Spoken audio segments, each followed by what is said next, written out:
अन्नदाता किसान भाइयों बहनों को नमस्कार। किसान भाइयों, इस वीडियो में हम वर्मी कंपोस्ट के बारे में बात करेंगे। इससे पहले जो वीडियो आई थी उसमें वर्मी कंपोस्ट से संबंधित कुछ विशेष जानकारियां मैंने दी थी। वो इस पूरे विषय का पहला भाग था और ये दूसरा और अंतिम भाग है। वर्मी कंपोस्ट के बारे में मैंने पहली वीडियो में बहुत सी बातें आपको बता दी। आज इस वीडियो में हम बात करेंगे क्या क्या सावधानियां रख सकते हैं और किस प्रकार वर्मी कंपोस्ट का प्रयोग करके हम अधिक से अधिक मुनाफा कमा सकते हैं। उत्पादन तो मिलता ही है, फायदा कैसे मिलेगा, मतलब आर्थिक रूप से कैसे लाभ होता है।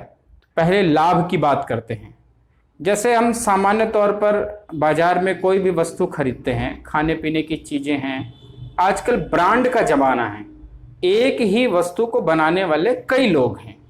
जैसे बाजार में बिस्किट हैं, चिप्स हैं, या आपके वैसे खुले जो वस्तुएं हैं जैसे कि बाजार में मिठाइयाँ हैं, समोसे हैं, तो आप किसी विशेष व्यक्ति से या विशेष प्रतिष्ठान दुकान से उस चीज़ को खरीदना क्यों पसंद करते हैं? क्योंकि उसकी गुणवत्ता या स्वाद आपको विशेष मिलता है। कुछ फसलें ऐसी है जैसे कि आम है, तो आम अपनी किस्मों के अनुसार बिकता है। दशहरी है, चौसा है, लंगड़ा है, हाफूस है। परंतु जो अन्य सब्जियां हैं इनमें बहुत ज़्यादा किस्मों के अनुसार बिकने की व्यवस्था नहीं है। देसी और हाइब्रिड यहाँ तक की हमारे पास व्यवस्था है।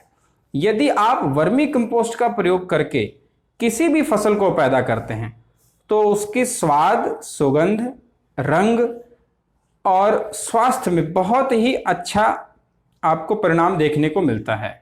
इससे क्या होता है कि जो किसान भाई हमारे सब्जी पैदा करके और उसकी बिक्री स्वयं करते हैं अथवा किसी से कॉन्ट्रैक्ट पर करते हैं, तो वे अपने उत्पाद की मनचाही कीमत अथवा जो बाजार में चल रही है उससे अधिक कीमत प्राप्त कर सकते हैं। कारण कि उनके द्वारा पैदा की गई सब्जी, टमाटर की ही बात कर ली जाए तो एक टमाटर का जो स्वाद मिलेगा वैसे अन्य तरीके से जो पैदा किए गए टमाटर हैं जिनमें कि रासायनिक खादों का प्रयोग कर रहे हैं, उर्वरकों का, ये स्वाद नहीं मिलेगा। तो इससे क्या होता है कि आपकी खुद की एक पहचान बाजार में स्थापित होती है।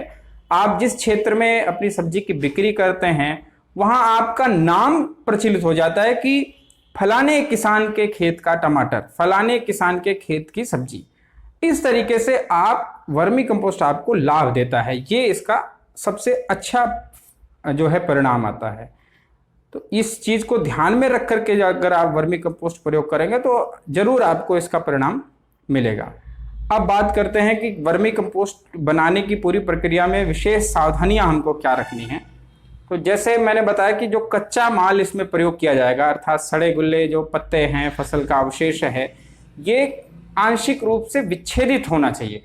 इसको 15-20 दिन तक हमको थोड़ा सा सड़ा करके ही प्रयोग करना है। ऐसा नहीं कि अभी तुरंत ही हमने इसको काटा और इसको बेड में भर दिया, ऐसा नहीं करना है। ढेर गर्म नहीं होना चाहिए। हाथ जब आप इसमें डालिए तो आपको गर्मी महसूस नहीं होनी चाहिए। तब इस जो कार्बनिक पदार्थ का ये जो ढेर है ये हम वर्मी कंपोस्ट में उसकी बेड में डालेंगे। 30 से 40% तक नमी हमको बना करके रखनी है। तेज धूप से हमेशा बचा के रखना है। इसके ऊपर छाया की व्यवस्था होनी चाहिए। आप सामान्य तौर से घास फूस की जो झोपड़ी जैसी संरचना बना देंगे तो वो कुछ अपेक्षा की ठंडी भी रहती है और छाया भी देती है। ताजे गोबर का प्रयोग इसमें कभी भी नहीं करना है।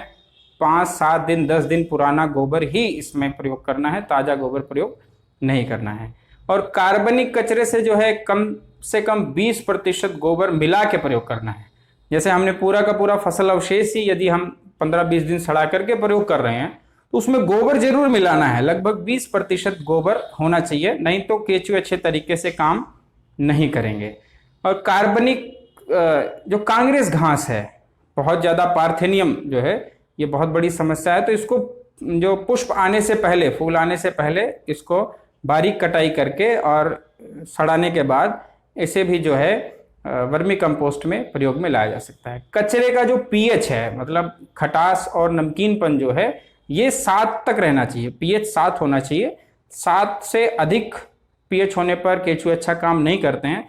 तो उदासीन पीएच रखने के लिए आप इसमें राख का प्रयोग कर सकते हैं। जो चूल्हे की राख है या अन्य जो हम पशुओं के लिए कई बार चारा गर्म करते हैं, अनाज, उसकी जो राख है वो हम इसमें प्रयोग करेंगे तो वो पीएच को उदासीन रखता है। किसी भी तरीके का पेस्टिसाइड जो है इसमें प्रयोग नहीं करना है। खुरपी, फावड़े या अन्य किसी भी तरीके का जो धारदार जो औजार है ये इसकी बेड में प्रयोग नहीं करना है। कई बार जो घर का कचरा हम इकट्ठा करते हैं, सब्जी हैं, अन्न है, उसमें कई बार घर में टूटी फूटी वस्तुएं भी उसी में डाल देते हैं, जैसे कोई कांच का टुकड़ा हो गया, प्लास्टिक हो गया, पॉलीथीन हो गया, कील हो गया, तो ये चीजें इसमें प्रयोग नहीं करनी है। ये केंचुए को भी नुकसान पहुंचाएंगे और आप जब अपना हाथ इसमें प्रयोग करेंगे तो आपको भी ये नुकसान पहुंचा सकते हैं। चींटियां है और कुछ चिड़िया है, दीमक है, इनसे बचने के लिए जो है कई बार ये केंचुओं पर आक्रमण करते हैं, तो केंचुओं को ढक करके रखना है, इनसे बचाव हो जाता है। केंचुओं को अंधेरा पसंद है, तो इसीलिए बेड को इसलिए भी ढक के रखना है कि अंधेरा हमेशा बना रहे, बहुत तेज धूप वहां पर न पहुंचती हो। केंचुओं के लिए 30 से 35% नमी जब केंचुओं की संख्या हमको बढ़ानी हो, और 20 से 30% नमी जब हमको कंपोस्टिंग बढ़ानी हो, अर्थात खाद हमारी अधिक से अधिक बने तो 20 से 30% नमी, और केंचुओं की संख्या बढ़ाने के लिए हमको 30 से 35% तक नमी रखना है। 35% से अधिक नमी नहीं रखना है। ज़्यादा नमी होने पर वायु कम हो जाती है और केंचुए अच्छे तरीके से काम नहीं करते और ऊपर की तरफ ही केवल दिखाई देंगे केंचुए, नीचे नहीं जाएंगे। सप्ताह में एक बार जो है पंजा चलाना है। एक सामान्य सा आप लकड़ी से बना हुआ जो है जिसमें कई उंगलियां जैसी संरचना बनी हो, इसको घुमा देंगे तो हवा का आवागमन अच्छा होगा और जल्दी कंपोस्टिंग होगी, जल्दी ये हमको खाद मिलेगी, केंचुए भी इसमें स्वस्थ रहेंगे। और इसमें क्या कर सकते हैं, जब पहली बार हम केंचुए बेड में डालें हैं या जब कचरा हम डालते हैं तो 500 ml मट्ठा, जो दही बिलोने के बाद हमको मिलता है मट्ठा, और 500 ml शीरा जो गुड़ का घोल है, इसको 5 से 10 लीटर पानी में मिला करके और पूरे बेड में बराबर मात्रा में अगर डाल देते हैं तो ये इसके अपघटन को सड़ाने में भी तेजी से काम करता है और केंचुओं की संख्या भी इससे बढ़ती है। इसके अलावा क्या कर सकते हैं, जो अपशिष्ट पदार्थ जो हमारा है ये, इसको सड़ाने के लिए ट्राइकोडर्मा का यदि हम प्रयोग करें, एक बेड में लगभग 100 से 150 ग्राम अगर ट्राइकोडर्मा हम प्रयोग करते हैं तो बहुत ही अच्छा हमको इससे लाभ मिलता है। तो ये कुछ बातें हैं। इसमें अन्य चीजें और करें, जैसे कि ऊंचे स्थान पर ही हमेशा बेड को बनाइए ताकि पानी भरने की स्थिति ना रहे। ऊंचा रहेगा तो नमी भी बहुत ज़्यादा नहीं रहेगी, हवा लगती रहेगी। यदि जो हमने सब्जियों इत्यादियों के अवशेष प्रयोग किए हैं, फसल जैसे गोभी की फसल हमने कटाई की तो बहुत सारी पत्तियां इसकी हमको मिलेंगी, इसमें कीड़े मकोड़े हैं, कीट हैं, उनके अंडे हैं, तो किसी पेस्टिसाइड का प्रयोग नहीं करना है, लेकिन जैविक में जैसे कि नीम के तेल का प्रयोग आप इसमें कर सकते हैं। लाल चींटियों से बचाव के लिए जो है आप चारकोल का पाउडर जो है वो इसमें प्रयोग कर सकते हैं। इसके अलावा जैसे Azotobacter, Azospirillum, rhizobium, phosphorus solubilising bacteria जो कि पीएसबी है, फास्फेटिका जिसको कहते हैं, ट्राइकोडर्मा, पिवेरिया, इनका प्रयोग जो है आप इसमें जब करेंगे तो खेत में जब आप खाद प्रयोग करने जा रहे हैं उस समय तो ये और भी अच्छे आपको परिणाम देते हैं। केंचुए की खाद में जो ग्रोथ प्रमोटर, बहुत सारे हार्मोन पैदा होते हैं, ये फसल की बढ़वार को बहुत अच्छा कर देते हैं। रंग, स्वाद, सुगंध जैसा मैंने पहले बताया ये आपको मिलता है। केंचुए की खाद जो है वो जलग्राही होती है, पानी को अपने अंदर रोक करके रखती है, तो खेत में जल्दी पानी की कमी नहीं होती है, फसल जो है हमारी पानी की कमी से जूझती नहीं है। अन्य जो खादें हैं रासायनिक, इनके अंदर पानी को रोकने की क्षमता नहीं होती है। इससे क्या होता है, पौधे की रोग प्रतिरोधक क्षमता भी बढ़ती है, क्यों इसमें 7 गुना ज़्यादा एक्टिनोमाइसिटीज गोबर की खाद की तुलना में होते हैं। ये पौधे की रोग प्रतिरोधक क्षमता को बढ़ाते हैं, जिससे कि पौधे में कीट रोग बीमारियों का प्रकोप बहुत ही कम होता है। अब बात करते हैं कितनी मात्रा में इसे हम प्रयोग करना है। जो धान्य फसलें हैं, गेहूं है, चावल है, ऐसी फसलों, धान है, ऐसी फसलों में 2 टन मात्रा प्रति एकड़ प्रयोग करना है। दाल की फसलों के लिए 2 टन प्रति एकड़। तिलहन की फसल जैसे कि सरसों है, इसके लिए 3 टन वर्मी कंपोस्ट प्रति एकड़ प्रयोग करना है। मसालों की फसलों के लिए 4 टन प्रति एकड़ प्रयोग करना है। यदि पौधे के अनुसार बात किया जाए तो 2 से 5 किलो प्रति मसाले के पौधे के लिए हम ये प्रयोग कर सकते हैं। सब्जियों की फसलों में 4 से 6 टन मात्रा प्रति एकड़ प्रयोग करना है।